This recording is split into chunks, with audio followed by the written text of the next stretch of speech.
one insight that surprised me is that shifting my stance in the classroom is not difficult. And I thought it would be difficult because I was used to my identity as the holder of knowledge. And I thought my job was to be incredibly well organized and have everything well plotted out. And I thought that changing from being that person to somebody that allowed learning to happen and grow in the classroom would be difficult. And it's actually not that difficult.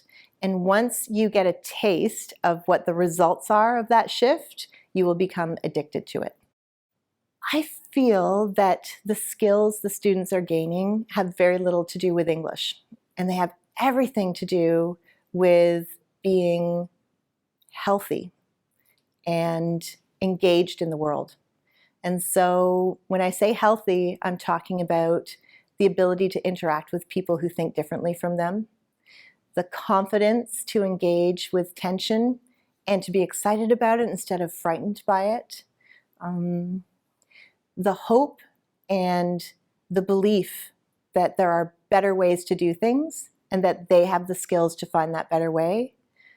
That's why I feel that what's happening in the classroom is important, because I think it provides the groundwork and the framework for students to be successful, competent, happy, healthy people.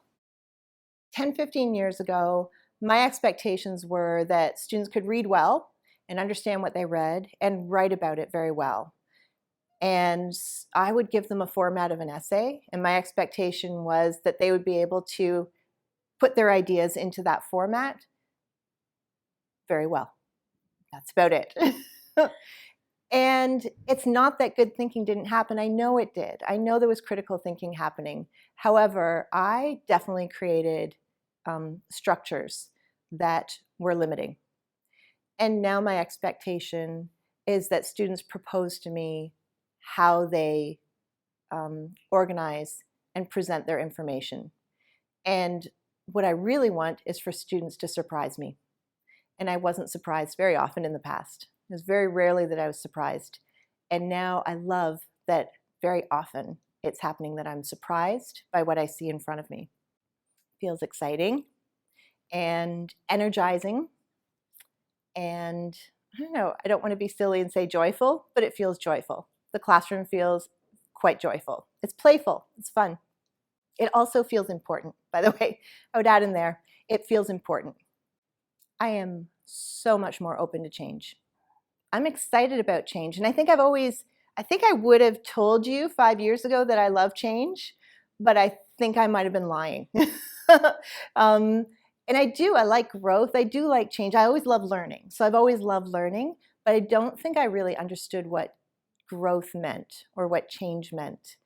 And definitely a big change for me is not getting stressed at all when I come up against or beside somebody who thinks completely differently from me.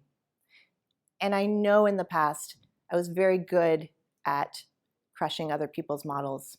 And I felt like being a leader was about having a vision and getting everybody on board. And I have a completely different stance now. My stance now is that when somebody thinks completely differently about the way we're doing things, that's awesome. Because I need to find out why they think the way they think, and I need to find out what it is in their model that works so that I can build an even better way of doing things in the classroom.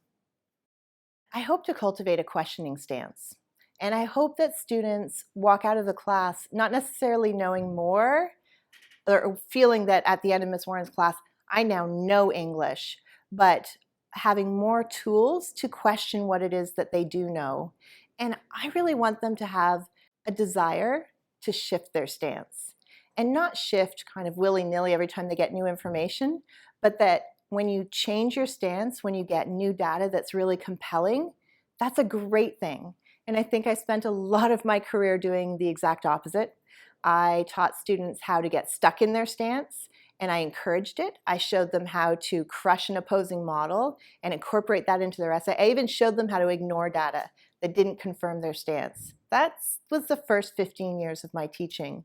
And I am so much more comfortable now that I am equipping students with the ability to think about information that doesn't confirm their stance and be excited that their stance can change, rather than to be proud that they have a thesis with evidence that only proves one viewpoint.